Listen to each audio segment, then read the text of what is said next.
முருகன் அருளால் பைசா செலவு இல்லாம ப்ராப்பர்ட்டி வாங்கிட்டேன் அப்படின்னு சொல்லி ஒரு சகோதரி சந்தோஷமா கமெண்ட் பண்ணியிருந்தாங்க. அது என்னங்கிறது சொல்றதுக்கு முன்னாடி, இன்னைக்கு செவ்வாய்க்கிழமை, நமக்கு செவ்வாய் ஹோரை காலையில 6 to 7, மதியம் 1 to 2, இரவு 8 to 9, இந்த 3 நேரத்தை உங்களுக்கு எந்த நேரம் உங்களுக்கு ஒத்து வருமோ அந்த நேரத்துல நீங்க தீபம் ஏற்றி முருகப்பெருமானை வழிபடுவது ரொம்ப ரொம்ப சிறப்பு. செவ்வாய்க்கு அதிபதி முருகன் அப்படிங்கிறனால இந்த செவ்வாய்க்கிழமையில முருகனை வழிபாடு செய்வது செவ்வாய் பகவானுடைய அந்த ஆசீர்வாதமும் நமக்கு பரிபூர்ணமா கிடைக்கும். வீடு, மனை, நிலம் இதெல்லாம் வாங்கணும்னு நினைக்கிறவங்க, செவ்வாய் தோஷம் உள்ளவங்க, கல்யாணம் ஆகலை அப்படின்னு நினைக்கிறவங்க, குழந்தை பேருக்காக வேண்டுறவங்க எல்லாருமே முருகப்பெருமானை நல்லபடியா வேண்டிக்கோங்க. இன்னைக்கு நீங்க வேண்டுற அத்தனையுமே நல்லபடியா நடக்கும். ஒரு சகோதரி தினந்தோறும் கமெண்ட் பண்ணுவாங்க, என் பொண்ணுக்காக வேண்டிக்கோங்க, என் பொண்ணுக்காக வேண்டிக்கோங்கன்னு. ஒரு தாயோட பாசம் எவ்வளவு அப்படிங்கிறது புரியுது. ஏன்னா தினந்தோறும் அவங்க அந்த கமெண்ட்டை தவிர வேற எதுவுமே பண்ணதே கிடையாது. அந்த குழந்தை நல்லபடியாக படிச்சு நல்லபடியாக வளர்ந்து அவங்க அம்மா அப்பா பேரை காப்பாற்றணும் அப்படின்னு சொல்லி வேண்டிக்கிறேன்.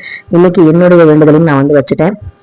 என்னதான் சிஸ்டர் எழுதுறீங்க டெய்லியும் அப்படின்னு சொன்னீங்கன்னா, நான் ஒரு வேண்டுதல் வச்சிருக்கேன். அதை தினந்தோறும் நடந்த மாதிரி நடந்து முடிஞ்சிருச்சு, அதனால சந்தோஷமா நான் பிரபஞ்சத்துக்கு நன்றி சொல்றதா நினைச்சு நான் எழுதுவேன். நீங்களும் அதே மாதிரி நடந்து முடிஞ்சதா நினைச்சு நல்லபடியா நீங்க சந்தோஷமா பிரபஞ்சத்துக்கு நன்றி சொல்லுங்க.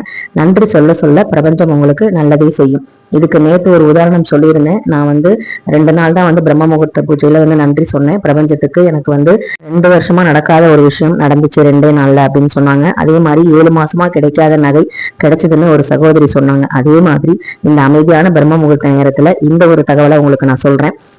என்ன அப்படின்னா, சிவாபுரி முருகன் பதிகத்தை உங்க வீடியோல ஃபர்ஸ்ட் உங்களை அப்பதான் நான் பார்த்தேன். அதை பார்த்து கேட்டதுக்கே பாத்தீங்கன்னா, எனக்கு ஒரு லேண்டு பைசா செலவு இல்லாம ஒரு ப்ராப்பர்ட்டி நான் வாங்கிட்டேன் அப்படின்னு சொல்லி சந்தோஷமா ஒரு சகோதரி கமெண்ட் பண்ணாங்க. அது மட்டும் இல்லாம சுக்கிரஹோரை பூஜை நீங்க சொல்றது எல்லாமே 100% கரெக்ட். பௌர்ணமி வழிபாடும் ரொம்ப ரொம்ப பவர்ஃபுல். யார் எது சொன்னாலும் உங்க பூஜையை மட்டும் நிப்பாட்டிடாதீங்க, தொடர்ந்து செய்யுங்க. நான் சுக்கிரஹோரை பூஜை நிப்பாட்டிட்டேன், இப்ப திரும்பவும் நான் ஆரம்பிக்க போறேன்னு சொல்லியிருந்தாங்க. ரொம்ப சந்தோஷமான பதிவு இது.